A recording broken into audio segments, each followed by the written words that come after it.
Hi, Jeremy. Hey, Nom. You city drifter. Dream City? It's a Dream City drifter? Dream City Ranger? I am the Dream City drifter, and you are the time traveling whatever the hell you are because you can't figure out what I changed that, and we talked about it before the recording, and yet you still brought it up. Way to go. Time traveling hot tub machine guy. That's all you do. You're ruining the moment. You know that, right? I guess. What was the movie that you chose again? You know, Night Shift, the 1982 movie. 1982 is the year I was born. That was a good year, by the way. Just want you to let you know because it was the year I was born. Which Night Shift, I have still no idea what it's about. In fact, I don't know what it's about because we still haven't watched the trailer. Oh shit! We did. Hang on. Hold on. Wait, guys. We hadn't watched the trailer yet. I know that Beyonce made a great album, but I need you guys to press pause while we watch the trailer real quick.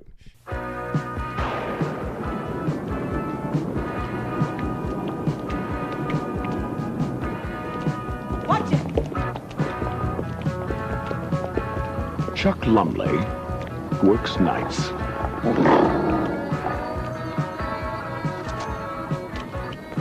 He's a civil servant. And so is Bill. Chuck and Bill have a very strange partnership.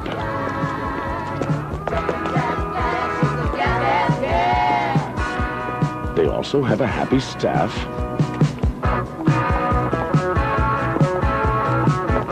Their business is growing. Their customers have no complaints. And the future looks good. However, Chuck is a little too serious about his work. So, Bill is teaching him to take things easier. After all, night work can be fun. You just have to know where to look for it. Night Shift. It makes the day seem dead by comparison.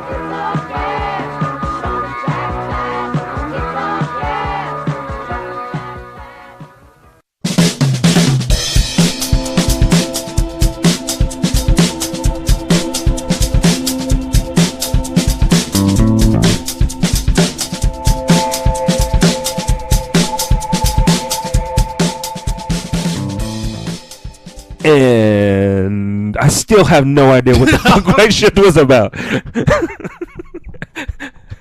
You tell me what it's about. A party at a morgue? I thought that was pretty self-explanatory. Every time I watch that trailer, and let me tell you what my impressions of this trailer is. Just let me tell you. I want you to stare deep in my eyes when I stare. I'm going to drink this wine while we're doing it. Go ahead. In a cup. Not even a wine glass. Sir, this is a glass. I am fancier than that. Yeah, fancy people drink wine in a glass. In a glass. Not even a wine glass. I don't have any, actually. Isn't that disappointing? You can get it at Walmart. I reevaluate my life right now. You can get it at Walmart for cheap because I bought some too. Oh. Anyways, with this, besides the point, every time I watch the trailer for the one time that I watched the trailer for Night Shift, I sat there and thought to myself, Billie Jean's not my... Isn't that the beginning? I know. Isn't that the weirdest thing though? Yeah. But like every time I see like a dark people walking into like the sidewalk, I sit there and think to myself, I'm waiting for something to glow. Yes, and especially they're just cutting only the leg. You only see the legs doing it. If you saw the whole person walking in, it doesn't work, right? You have to start with the legs works and work your way up. Yeah, and then you work your way up. But every single time, like it could be a horror movie. It could be freaking Jason or Freddy, like chasing someone on a sidewalk. I'll just sit there and be thinking to myself, like, waiting for the block to light up because it would be cool. Fast. Because it would be cool. Either that or, it kind of gave me a the Bee Gees feel. Whenever he's just walking down the, singing that one song. I can't think of the song for whatever. But, it's funny because I talk about that part because that's the part that was really the most memorable in the trailer that we did watch. I still really don't know what it's about. I mean, besides a party in a morgue. I think I kind of like that. I think that's what I think I like about the trailer because it gives a mystery. Even though when we watched the second trailer, it kind of ruined it a little bit because I didn't want to know I kind of like it. Was a teaser basically. I like that teaser. Even the second trailer didn't really tell you anything. I mean, it is the thing that I got out of it was the coming of age movie, a coming of age movie to a middle-aged man who played the Fonz. Okay, there's 3 things that are very important you got to know about this movie. But there was the Fonz. That's one. That he actually played a leading role, because I didn't know he played a leading role. That's not 2, but I agree. So number 1 is the Fonz. Yes. Number 2 is Michael Keaton in his prime. This is the Mr. Mom era, man. Well, you don't think Michael Keaton was in his prime when he was Batman? No, this is before Batman. I know this was before Batman. You don't think Batman was his prime? But his Apex Mountain. He would have not got Batman without knowing these kind of movies that he did. You know, he wouldn't have gotten Batman if he didn't do Beetlejuice. Was Beetlejuice before? I think so. Okay. Well, that's the only reason, because he had to work with Tim Burton first. And Tim Burton made him. Well, I'll put it like this. I think without Beetlejuice, you needed Mr. Mom, Johnny Dangerously, and then Night Shift, because I believe this is one of his first film he started. So I agree, which is weird though, right? Because here's my impression, and I think this is kind of how everybody felt whenever he became Batman. They're just like, really, him as Batman? Mm-hmm. But Michael Keaton doesn't strike me as the guy that he doesn't have like the 2000s, the 90s look where he's just like all wild and cool and partying. Right. Because like someone like a John Franco or like a Franco. Mm-hmm. Like you think of Franco in that part, or you can think of Zac Efron. Uh-huh. Just somebody who is really just kind of like a wild, good-looking character who has a pretty boy that has a lot of fun.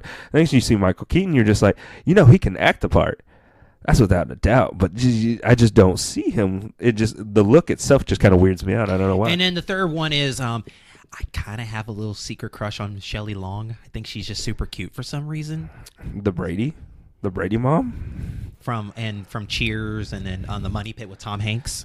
I just remember her as the Brady mom. Everybody knows that. So, like, if you image that, I'm sorry, that's not the best way to look at her. But in this one, she's kind of cute in a weird way. She's like nerdy cute, and I kind of like that nerdy cute about her.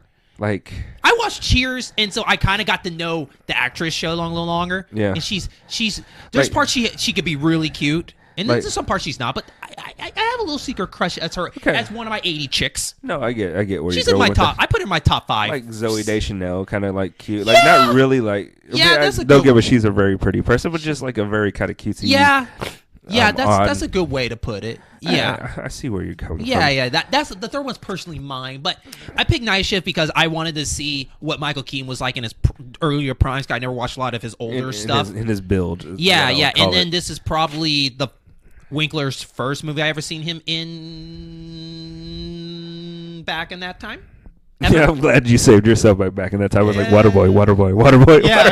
Yeah, like ever. Well, so, he was in. I think he was in another movie with Richard Gere. I just happened to see it on Watch Mojo one of these days because apparently there had been a lot of. And it's a Happy Day duo. I mean, you have Ron Howard and the Fonz in a project together from Happy Days. That is true, which is amazing that it was a Ron Howard like directed movie, because you just think of all the movies he's directed now, and just to have him direct something kind of like a goofball comedy / adult comedy. I will introduce you to American Graffiti, because that's he didn't direct it, but that's when Ron Howard kind of got into the movies, and I think that got him set up because of George Lucas and whatnot. But I'm excited for this movie because I think it's just keep it in a mystery. I'm just excited to see what these two combos can do, because these are 3 actors I just never thought they would be together and do something. Like, what is this combo? No, I completely agree with you. I don't know if I'm still up in the air for it. I mean, and the cool thing about being up in the air for it is just that it's just one of those movies that you're just kind of like, I really don't know what this is about. It's going to be to me a coming of age, to get the turtle out of its shell. Mm-hmm. So I'm kind of curious to see how you can get Henry Winkler from being who he is there, mm-hmm. and to being the Fonz. Like, I can't wait to see it that way, because he's got to eventually turn into the Fonz, right? He's got to loosen up. Yes. Yes. I mean, he won't be the Fonz. Yes. I mean, he won't be like Jumping the Shark or anything like that, but right. It'll be, and plus, whatever. I never heard anybody do party in a morgue. That's so 80s. 80s was just, let's just try anything and see what happens. I wonder, I sit there and think to myself, this movie does not age well. Probably will not be, definitely a product of its time. Like a party in a morgue, oh my gosh. I know, right? They even talked about like strange men or strange women, like, you know, being in bed with strange men. I mean, strange women being in bed with dead men. It's really creepy. You know who aged really well though? What? That joke? Yeah, I know. Michael Keaton and Shelley Long. They aged Michael very well. Keaton looks exactly the same. He aged well. He's like Mario Lopez. He's like, but he's doing well though too. I know, they're vampires. I know. He got that that Joey Full House syndrome. You know what I mean? The Joey Full House? Yeah, Stamos. The Stamos. Yeah, that's what I was gonna say. Stamos, Mario Stamos, Lopez. The Stamos theory, man. Like the people that all look the same. I was like, for some reason, is it really his name is Joey? I can't remember somewhere that's keeping those guys young. So I need to find that. So, but Shelley Long too. You know. Anyways. No, Shelley Long is definitely cute. Well, let's go watch it. Let's go watch it. Then we'll talk about it, right? Yes. After we watch it, not like we did before. Where we tried to talk about something we just let's record watch. it on our graveyard shift. Like let's. Oh, we watch this overnight. Is that what you're trying to say? We'll watch it and then we don't record until like after midnight. This is just. I don't want to work overnight. Just let me have what I want. All right, you know what? Fine, whatever. Hey, this is Jeremy Evans, the man behind the In-Game Boss program, a network of gaming and other variety shows. But did you know I do my own show? Yeah, it's the In-Game Boss podcast, a show where I challenge not only you, but myself on fun subjects in the gaming culture with fun guests. So come by and be challenged. Okay, so who is your favorite James Bond? Oh, Sean Connery, hands down. Why?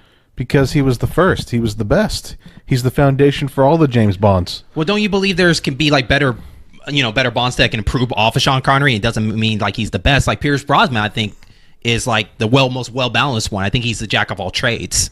I think the key word there is improve upon. He's the foundation. He's the beginning.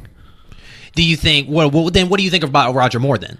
Roger Moore, he's okay. He's a little more goofy, not as cool as Pierce Brosnan, but not as stoic as James. But he has cooler gadgets, don't you agree? I think you need to go back and watch Sean Connery. I think you need to go back and watch Pierce Brosnan. I think we need to go back and watch them all, including Timothy Dalton and Daniel Craig too. All of them. Okay, all right. What should we need a name for this? What do you think? What should we call it? Well, the fact of the matter is Bond never dies. All right. Bond never dies. And we are back to When Jeremy Met Nam. To an awesome podcast.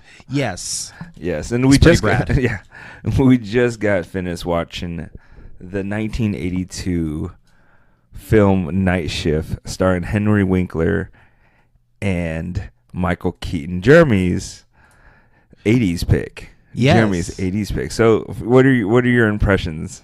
I actually really enjoyed the movie. That's good. I mean, it had some rough edges. It took a little bit to get started, Like it took a good 30 minutes, 45, maybe not a good 30 minutes for it to really start going into it. But once they get to the part where the real story is going, when Shelley Long comes in there and Michael Keaton come together, that's when it starts going in.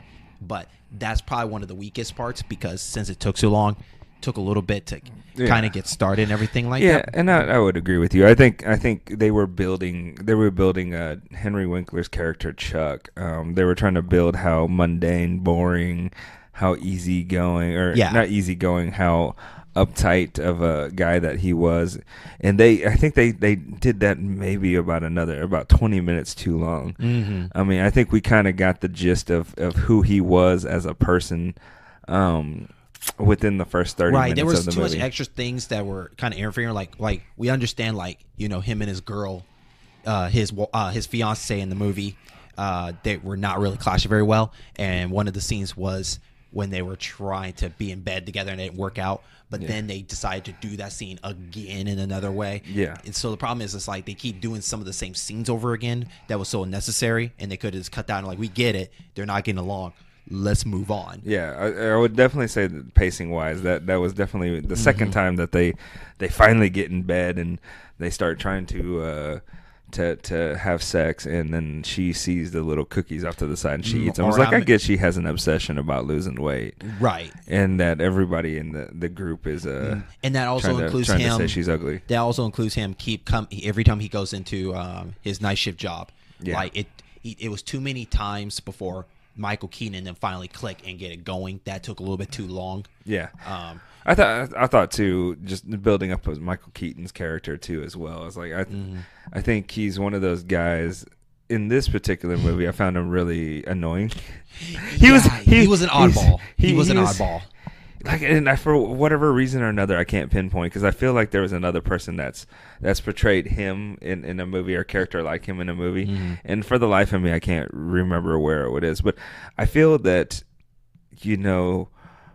I know that they were trying to give you that he's kind of somewhat annoying, or he is, kind of wacko or weird. But I also feel like they could have cut that down a little bit shorter, and did it in a different way, to where they built, the relationship between the two. I mean, I thought it was kind of funny, they got to the point where that scene where he played on the tape recorder about how Chuck kept telling him to shut up, or Chuck told him to shut up. Yeah, because he has his tape recorder that he just likes to record his ideas, whatever's on his mind, basically. Yeah. So I think them trying to build the relationship between Bill and Chuck, that one took a little bit long. So the pacing there was a little bit off. But I think when it started getting going, the movie started to get going. It's funny you said that he became annoying, but because of that annoyance, that's what made him shine to me in this film, because the fact that a person that would come out with a crazy idea of let's be pimps has to be from a character that is kind of annoying. I agree. What's weird about it is that I just don't. I see Michael Keaton doing his character, and I feel like there's a miss. Like, I feel like there should be somebody, a different actor that should have been playing that character. I don't know why. Started off like I felt like it was a very Marty McFly kind of character, and then later it just came into something else on its own. Like, I felt like a Jim Carrey probably could have pulled it off a little bit better. Okay. I don't know if he looked the part, because he looked like he was supposed to play like a 20-year-old or 21-year-old, 25-year-old kid, like nothing higher, and I just don't think Keaton fits that kind of like look. I don't think Jim Carrey fits it either, if you're going to put it like that. I think Carrey, young Jim Carrey. Yeah, I don't know. I think Jim Carrey would overdo it. I think Michael Keaton is like right in that medium spot, but I think Jim Carrey would just overdo it, and I think that would destroy it a little bit to me. But I could be wrong. I could be wrong until I see it for myself. I'm only going by once bitten. It's talk about an unanswerable question. It's not anything that we'll ever figure out or find out. But I feel that Michael Keaton, I don't know. It felt kind of off to me. This is where the best part about it. You have these two characters that clash, but Shelley Long's character, where she plays as Belinda. Yeah, she's the one that really put the glue together. She was a really good balanced character for both of them. And I think she even though Michael Keaton was really trying hard to carry the movie, I think she was helping out too in her own way. And she was very subtle. Yeah, and she was really down to earth. Yeah. She knows she was. She was not afraid to change. She was not going to change for anything. Especially one of my favorite scenes, and was probably one of the sexiest scenes, is when she just said, "Hey, can I cook breakfast? Can we have breakfast every morning?" Like, it's cool that she inserted herself into it, because he was not going to do it. Yeah, since he's very passive. Yeah. So she just inserted herself, and it was kind of like a really cute thing right there. Yeah. And I appreciate that, because from there she's just, let's just go with it. Like, she was like, let's just go with the flow and just see what happens. Yeah, and I do. That's one thing I do like, is the relationship between Chuck and Belinda. How that kind of grew from just like, I've seen you before, to something a little bit more, as like the elevator scene where he finds her, that she's kind of beaten down on the ground, where he was just like, I was like, oh, did you fall? Did someone punch you? And she was just like, it's the other way around. Someone punched me and then I fell. Yeah. I was like, I laughed. So I laughed pretty good. They gave me a pretty good chuckle. It was because she knows who she is. And she has she delivers it in a very down to earth kind of like, I don't know. something. It's not anything to joke about, like abuse in any way, shape, or No. form. But it's a very cute way of. But you just know, kinda like being, the character, you know what the territory goes with that character, right? Yeah. Because they could have ruined that and had her be that character that just turns a 180. I'm going to change for you, and you're going to change for me. But it's like, no, we're going to try to adapt this together. Yeah. She was a very like in between, like a subtle person that goes one way or the other. You say, I'm not going to give up unless you're worth it, kind of thing. Yeah. I agree. I think between Chuck and Belinda, as far as their growth and their relationship throughout the entire movie, I really digged it. Pacing of the movie, we kind of talked about it as is. I think the pacing was kind of slow until we got towards the end. I want to talk towards the end. Can we talk about the music? Go ahead. Once again, you have a thing about a soundtrack saying doing with the title of a movie and going into something, because this is a second 80s movie. Granted, I don't know if people will ever hear some of our tryouts for other stuff, yada yada. But you mean the 10 episodes we've done before? Yeah. We might do a special for that. But anyways, under a different name. Yeah, but right. Yeah, but Once Bitten. But anyways, Back to the Future. That Simpsons did it. Yeah, but Once Bitten did the same thing that we did a review on, and you were talking about like they were just saying that movie all over it. But there were two songs in there that you just could not get out of your head. I could not get out of my head. We might as well talk about it, right? We got to. In some senses, you would stop looking at me. I was like, dude, really? The song? So one of the categories we drew out was actually if you like the soundtrack, right? If we like the soundtrack. So what Jeremy was talking about is that's what friends are for.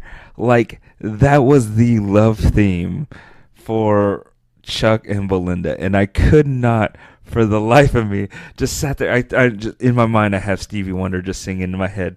That's what friends are for. And I'm just like, why would I want that as a love song? Like, that is like the worst love song. Like, I get the fact that, that Chuck and her, whenever like he becomes her pimp. Yeah. And he was friendly, all this stuff, but you knew there was going to be more that that came to it. So when I heard that, I was just like, wow, really? It took me from that, like, it took me from like a mood of like watching them like grow in romance and go into like The Watchmen. Okay. Like, when you watch The Watchmen, there's that the Hallelujah part. The Hallelujah love scene where it's like the most awkward moment. Yeah. I mean, it's not that awkward. Yeah, but it was definitely one of those things. Just like, wow, every single time they play it. So, are you saying compared to the Watchmen kind of thing? Are you maybe insinuating that maybe they were trying too hard? No. I'm just saying that it didn't give me it didn't give me the feel. Okay, like the feel of what was gonna happen between those two. Right. Okay. It's just like well, I guess friends fuck. That's what they do.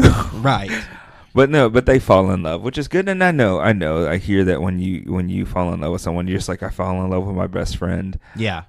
Et cetera, et cetera. I don't know. Something about that song threw me off completely. But as far as like what you had mentioned before, the intro song, Night Shift, that was interesting. I started laughing because I was waiting for it. Like, I know you were sitting there looking at me, just like when I had mentioned it, just like, they did it. You're just like, they said Night Shift to the song. I was like, yes. Yeah. I was waiting for them to do the typical 80s thing where they made the song or they made the title of the name and then they just put it in the song. Which actually is funny though, right? Because you kind of wonder if they would be able to do something like that now. Like in 2019. I talked about that, right? Yeah, I mentioned that. It's like, I kind of want to see it. Like, because if you go back on like any Ocean's 11, can you find a song that you sit there? Well, I guess EO 11. Yeah.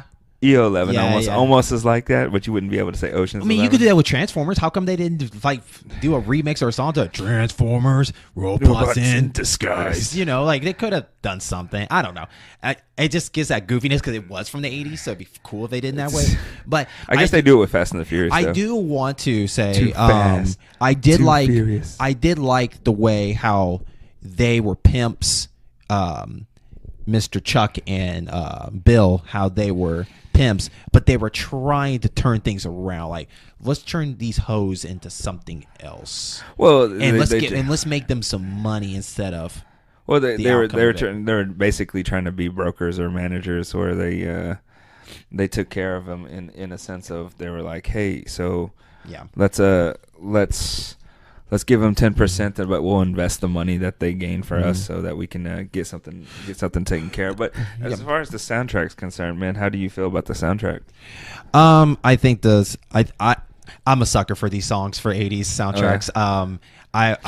I'll find that one song, a couple songs in there. It's like, I want to hear the album because, like, you know how soundtracks work. Like, you only hear like 2 out of the 15 on there. You know what I mean? Yeah. So, and fun fact that the Stevie Wonder song was not the original song. That was run by Ron Stewart. Yeah, the song at the very end. Mind of the movie, blown. Yeah, at the very end of the movie, you'll start hearing Rod Stewart sing the song, and you're just like, wow, this is performed by Rod Stewart, written by and performed by. And then you end up doing half-assed research on the internet, and it's just like, oh, hey, it was covered by Stevie Wonder. It's best known for being covered by Stevie Wonder and Gladys Knight. But would Samuel Jackson be a great addition to this though? Well, let me say first on the soundtrack bit. I was like, sorry. The soundtrack wasn't bad. I wasn't in love with it, but I was okay with it. I wonder, you know, one time when we watch an 80s movie, I want you to really let me know one time, like, you know what, I really like that soundtrack, because I think you haven't told me an 80s soundtrack that you like, or movie soundtrack you like. I like the song Weird Science. I really do. No, I mean overall, like all the songs that you have. We'll find something. Yeah. I'm pretty sure we'll find something. Yeah. Samuel L. Jackson. If we were to add Samuel L. Jackson to this movie, would he make a big difference? Or not? There's a few parts that I would like to see Samuel L. Jackson. The most interesting part I would actually like to see Samuel L. Jackson in is Henry Winkler's part. Oh, you would let him take that part? Oh yeah. Because it's you couldn't go you can go easier and just be like, he can play the black pennant. Obvious. You don't want it to be the obvious. I don't want it to be the obvious. Because he also played what was it, the movie with Gina Davis, where he plays kind of like the quiet, reserved guy as a lead actor. I forgot the name of the title, or I forgot the title of the movie. But I think I think it would be interesting to see him play as like the Henry Winkler character, or the Chuck character, and just slowly grow into like the badass that he becomes at the very end. Because you can definitely see the anger that he portrays at the end. You don't think he'd be too strong? I think he would be really strong, but it would be kind of fun because you kind of want to see him just go from this weakling all the way to the point. I feel like if like he could be a Bill. I don't see he can be the comedy of it. I think he would be too brash as Bill. I think the thing with Bill is that he's so odd, he's so unique, he's so random, and he's kind of halfway retarded in a weird way. He's special. He's special. Come on. Sorry, let me say he's special. He's a unique soul. That's what he is. Judges, yes. Judges, yes. He's not. He's a smart kid, but he is unique and just odd in his own way. Mm. And so, like, in my mind, I think to myself, like, I can't see Samuel L. doing that just because Samuel L. would be a little bit too brash. Okay. Too brash and too straightforward for it. Okay. I mean, unless you can convince me otherwise. Brash or not, it'd be. We're thinking about a young Samuel L. Jackson, so it could be totally different than what Samuel Jackson we know. So this would get kind of, if this was his first film, I think it'd be a little bit different, because he would look like a really young, funny one. Heck, I mean, if Eddie Murphy was in this, Eddie Murphy would be a perfect fit for this. But I guess it's one of those I have to wait and see how he would do the Bill. I couldn't really convince you on that. He's one of those you have to wait and look at it, and so. I hear you. Yeah. So the last topic that we got was the Michael Bay treatment. So was there any scene? Oh, you know the scene. Any scene you can? Oh, go you ahead know and make the a scene. Actually, I don't. It's the cop. It's the cop scene. The shootout. Oh, you got the shootout. All yeah. You have to play it out for everybody. Yeah. Okay. So the scene is set up where Michael Keaton was actually at a club, and he meets his two gentlemen, and it comes in full circle because earlier on, Bill was actually bought himself a Pitmobile with all the money that he was making from it, and he happens to run into these. He was driving beside these cops, and he was trying to present himself that, hey, I got these new tinted windows, meaning that we can see out, but they can't see me. And he's like giving middle fingers to them and everything. And then it comes full circle. He met these actual cops that he still doesn't didn't recognize them still. Yeah. Invite them back to the morgue because that's where the business is, where the prostitution business is going at, right? Yeah. So he's there. But meanwhile, while it was happening, two other gentlemen that actually killed the earlier pimp of the story, where Shelley Long and her group of girls adapted to Bill and Chuck's group. They decided to visit Chuck at that time. Yeah. So they're talking to mad at them because like they think that they know they believe that Chuck knows the other pimp, and they're like they're not getting the cut of this. You're cutting us out. And from there, they were going to torture him into this other room where like people can come visit the bodies. He had them on a strap bed, tying them up, and they were going to like basically blow them up full of water from a fire hose and whatnot. And then all of it comes together when Michael Keaton and the two cops he still didn't know they were cops, were coming in, and then boom, a shootout just happened. So the part that would happen where it would be a lot of like running in slow motion of the shooting to me. Yeah. But the highlight of it all would be Chuck just slowly spinning this whole time. Then it would pan out overhead. Yeah. Of him spinning while just bullets are flying, and then there'll be a couple slow motions like kind of going through his eyes, like I can't believe this is happening. Yeah. But all this would go in slow motion the moment that Michael Keaton says, "Hold up," and then he runs and ducks. Yeah, and then that's where the whole shootout comes. And then the best part is, one of the guys accidentally was trying to reach for a side gun. He shot himself in the foot, and then that's how it all like goes into it. It goes down. Yeah, how it ends. Yeah. I will say one that's different, a little bit unique. When she goes and makes breakfast for him. Yeah. So when she goes and makes breakfast for him, she it's too hot in the house. She can't open the window, so she has to take off her clothes. So in the midst of her cooking eggs and whatnot, she starts taking off her clothes, and she bumps into the vegetable oil. So the vegetable oil just all spills into the to the pan, and then all of a sudden you start seeing just like huge explosions of just oil just coming out, and you just see her just in her like half nakedness as she's running towards Chuck, and she's just like, oh no, and then just eggs and just explosion of oil and just loud noises and stuff like that, and he's just looking at her, he's like, come over to me. And then she just dives, and then it just I would blows love up to the change that window. part where he's on the phone. He's like, I'm gonna call you back. Yeah, exactly. Because he's on the phone when that whole scene happened. Exactly. So because Charlotte calls him, but yeah. So Rotten Tomatoes, we get to finally actually talk about Rotten Tomatoes. Rotten Tomatoes gives it a critical score of 92 and an audience score of 62. Where do you lean on this one?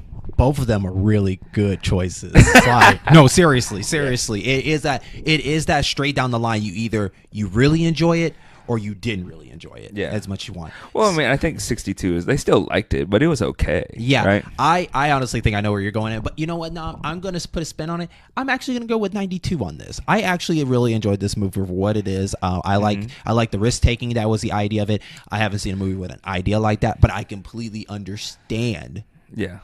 The 62 also on the dot, but I'm gonna go to 92. I actually enjoy it. I'm gonna keep my collection, and I think it's because Michael Keaton was really nuts in it, and I think Shelley Long was really good too.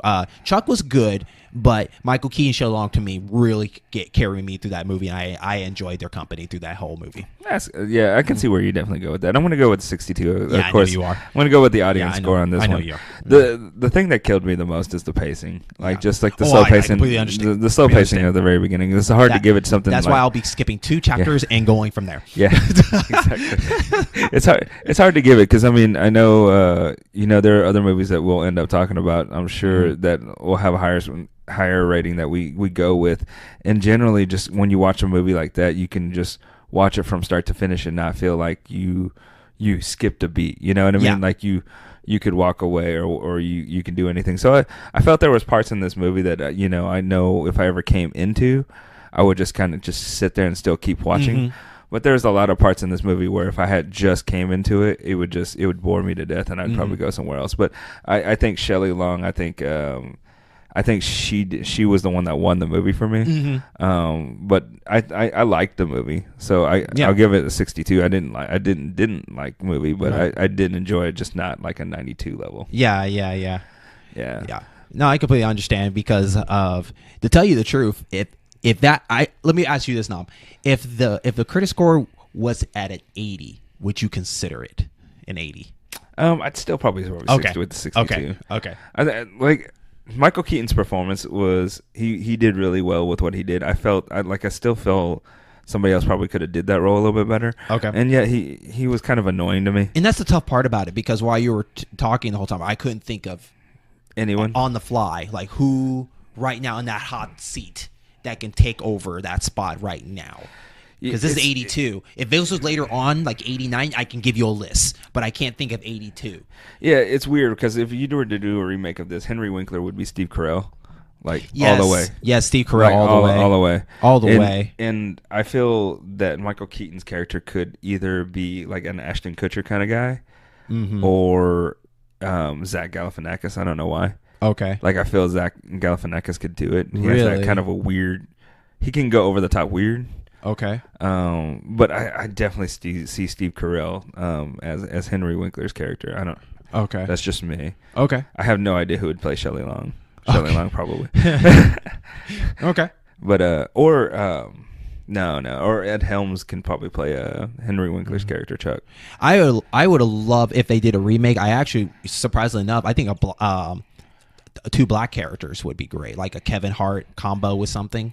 Kevin Hart would be I would like Kevin Hart to be Chuck, and then have a new up and coming black actor to come and take that spot. Just be a really interesting combo right there, because it's too easy. To you, it'd be too easy for certain. But I think Kevin Hart be too easy for that. That's what people want him to be. He wants him to be the Bill. I don't want him to be the Bill. I want him to be the Chuck for the challenge, and have someone else come into that. Yeah, no, I can definitely see that, man. So. But I think we both gave it still a pretty good score. Yeah, but we'll split this one between the audience and the critics. Yeah, let us know. Yeah. So where can you find us at, man? Well, this is part of the In-Game Boss program, a network of gaming and other variety shows, just like the In-Game Boss, Gaming Halls Rivalries, and Bond Never Dies. But remember, you can find all this show if you're listening to this on YouTube, Spotify, Apple Podcasts, and Podbean. There's all these other ones, and spread the word and let them know that you can find all these shows by searching for the In-Game Boss program, the whole thing. Or if you're on YouTube, you can search this show directly as When Jeremy Meets Nom, and it will fill out the rest. And if you want to talk to us on Facebook and Twitter, make sure you type that whole thing out, and we'll post some questions. We'll post the trailer. We always post the trailer out first, then the episode will come out the next day, so people can kind of get familiar with what they're getting into, and then we'll post some fun stuff in there and everything like that. But if you want to find me personally on Twitter, you can find me as RetroAmp07, and you can follow me on Twitter, Instagram, as well as Twitch at the KN Tran. And before we leave, I do want to say, and maybe Nom, you might agree or disagree, I think this would be a great date movie. Oh yeah, no, I think it's a great date movie. I think it'd be a good date movie. Yeah. So, anyways, just make sure you follow us. Tell us if we're doing good, we're doing bad. Leave a 5-star rating. If you're enjoying the show and you're enjoying all the other shows, just subscribe and follow, so you're always up to date with all our episodes, and help support us and help us grow. We love input. Let it, be. Now, I'm not saying be nice, but let it be constructive criticism. Like, tell us what we think we need to improve. What movies would you like to see? Did you like Night Shift or you didn't like Night Shift? Did you like this Shelley Long or you prefer the Cheer Shelley Long? I don't know. Let us know. Nom, anything else you want to wrap up before we go? No. Thank you guys for listening. Okay, and we will catch you in our next era, which is the 90s. My 90s. 90s indeed.